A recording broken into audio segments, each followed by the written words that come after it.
chères et chers collègues, au capitaine, mon capitaine. Carpe diem, cueille le jour présent. J'ai conscience de la fugacité de ce moment, de sa rareté autant que de son étrangeté. Nous ne savons pas encore à quel instant le fil se brisera, à quel instant l'épée tombera, à quel instant son tranchant arrêtera nos débats, à quel instant vous imposerez votre choix. C'est toute la magie du suspense pour ce qu'il en reste. Car les feuilles mortes se ramassent à l'appel, comme les 49.3 aussi. D'ailleurs, certains d'entre nous ont dit que celui qui vient, nous l'aurions bien mérité. Ah, si la Commission des affaires sociales avait sagement adopté cet objectif national de dépenses d'assurance maladie inquiétant et ce budget indigent, mais non, fait inédit, elle a rejeté votre projet, une première depuis la création des lois de financement en 1996, et cela devrait vous obliger à réfléchir et à changer d'orientation, à bouger le cadre. Et ce que j'ai entendu dénoncer encore il y a quelques instants, c'est tout simplement, en réalité, que nous sommes en désaccord. Que peut-on dire de ce projet de loi de financement de la sécurité sociale? D'abord que c'est le même que le précédent en pire. Et le précédent n'était déjà pas terrible. Non seulement il n'était pas terrible, mais il a été carrément marqué au fer rouge par la loi rectificative de casse du droit à la retraite qui a été imposée par un 49.3 à un pays qui n'en voulait pas. Ce projet de loi de financement porte les stigmates des premières conséquences ingrates de cette loi indigne et c'est la première raison pour laquelle il provoque notre colère, avec au passage des dispositions qui ne tiennent pas debout concernant le régime spécial des électriciens et gaziers. Ensuite, il prévoit de continuer les exonérations massives de cotisations sociales. En commission, un amendement a été adopté par la majorité qui annule une exonération sur les bons salaires et qui supprime pour le même montant le peu qui restait sur les bas salaires. Vous êtes en réalité accro aux exos et vous encouragez les bas salaires. Alors même que vous êtes si peu enclin à augmenter le salaire net, vous ne pouvez pas vous empêcher de raboter le salaire brut, de délégitimer la cotisation qui est pourtant le fondement de notre protection sociale. Cette année encore, 2,5 milliards d'exonérations de cotisations sur les heures supplémentaires ne seront pas compensées. La sécurité sociale ne doit pas être la variable d'ajustement des politiques économiques. Il faut arrêter de la sous-financer et investir l'argent de la compensation dans la fonction publique et les services publics qui sont en crise. En conséquence, votre budget prévoit une nouvelle compression des dépenses de santé. Ces objectifs, 3,2, sont en dessous de l'augmentation tendancielle. Voilà des années et des années que vous demandez des économies à l'hôpital public qui n'en finit pas de s'enfoncer dans la crise. J'étais à Alès il y a quelques jours, monsieur le ministre. Les urgences fonctionnaient en mode régulation et les revendications ressemblaient à celles que je rencontre chez moi. Vous avez le bonjour du pays. La semaine dernière, à Martigues se tenait un rassemblement pour défendre l'hôpital public, comme il s'en tient un peu partout dans le pays. Et lorsqu'ils ont appris que votre projet de budget avait été rejeté en commission, une grande clameur a retenti. Votre budget avait déjà été rejeté par le Conseil de la Caisse nationale d'assurance maladie parce que, je cite, il n'apporte pas de réponse structurelle. Il avait été fortement critiqué par la Fédération hospitalière de France qui estime le plancher à 3 milliards supplémentaires pour boucler 2023 et à 5 milliards pour 2024. Et vous tracez pour les années qui viennent une trajectoire impossible, elle est encore moins ambitieuse. Ce n'est pas sérieux, ce n'est pas à la hauteur, ce n'est pas responsable. En fait, il n'y a que vous qui le trouvez bon, ce budget, et encore, ce n'est même pas sûr, mais vous le défendez. L'un essaye de nous vendre du rêve, l'autre nous dit « faut pas rêver », répétant à la façon de Magritte « ceci n'est pas de l'austérité ». Et au final, les comptes de Ségur, ce sera les malheurs de Sophie. L'hôpital public a besoin d'un nouveau souffle, de perspectives, d'un grand plan d'embauche et de déprécarisation, d'ouverture de négociations salariales. De la radiologie à la psychiatrie en passant par les soins palliatifs, la crise est là. Ne laissons pas dépérir la radiologie hospitalière qui est un de ses atouts importants pour faire face. Ne laissons pas dégringoler encore la psychiatrie dans une société où l'humain est soumis à rude épreuve.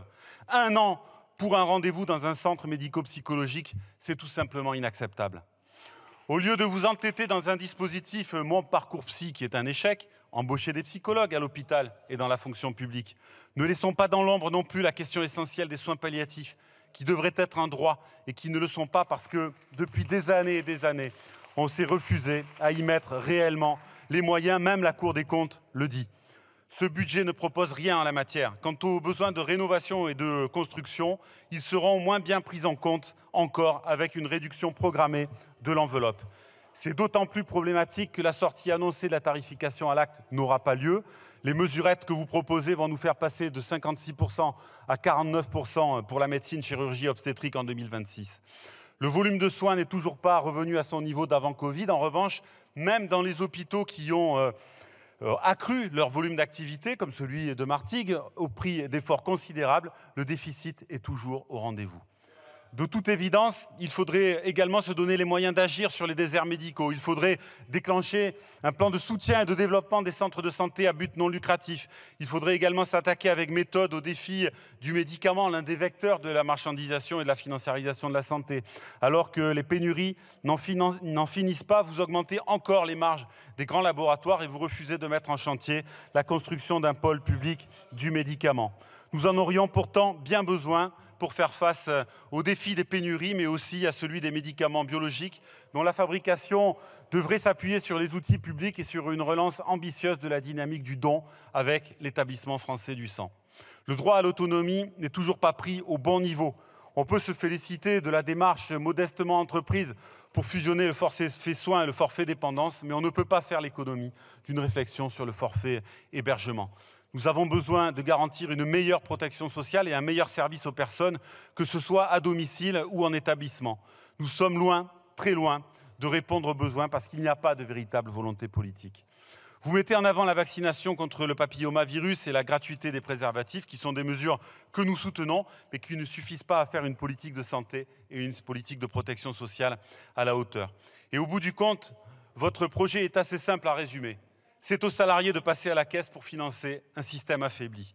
Vous vous en prenez aux arrêts maladie pour récupérer 300 millions d'euros en donnant le pouvoir aux médecins diligentés par l'employeur face au médecin qui suit le salarié et en squeezant complètement le médecin conseil, c'est-à-dire la sécurité sociale.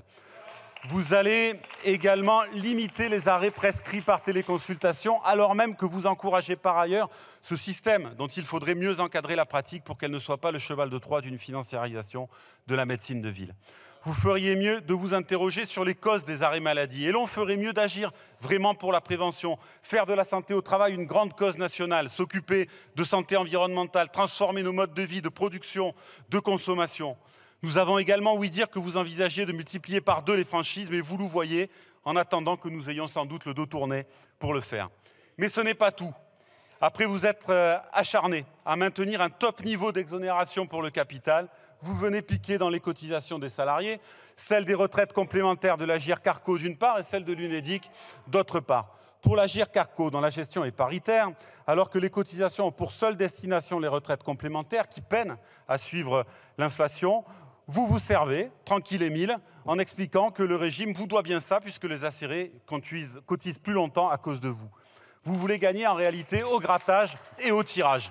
Cela est d'autant moins défendable qu'en augmentant les pensions comme c'est prévu, les partenaires sociaux vont contribuer à faire épargner au régime général les versements du minimum contributif. Pour l'Unédic, après avoir réduit les droits des salariés, vous entendez prendre 11 milliards d'ici 2027 dans les cotisations chômage des salariés pour financer votre mauvais projet France Travail. Vous devenez en réalité des spécialistes du hold-up sur les cotisations, des orfèvres, du casse social. Comment voulez-vous que nous soutenions un tel projet? Comment voulez-vous même qu'il trouve ici une majorité? En réalité, on a le sentiment que ce n'est pas votre problème, que vous n'en avez qu'un. Vous voulez la sécurité sociale rabougrie et domestiquée. En fidélité à Ambroise Croizat, nous voulons la voir porter haut ce principe essentiel de chacun selon ses moyens, à chacun selon ses besoins. Chers et chers collègues, au capitaine, mon capitaine, tandis que nous parlons, le temps jaloux s'en va, écrivait Horace, carpe diem, cueille le jour et croit le moins possible au lendemain. Avec ce que vous semez, il n'y aura pas grand-chose à cueillir. Nous ne vous suivrons pas. Nous voulons croire au lendemain, si je puis dire, au lendemain qui prend soin.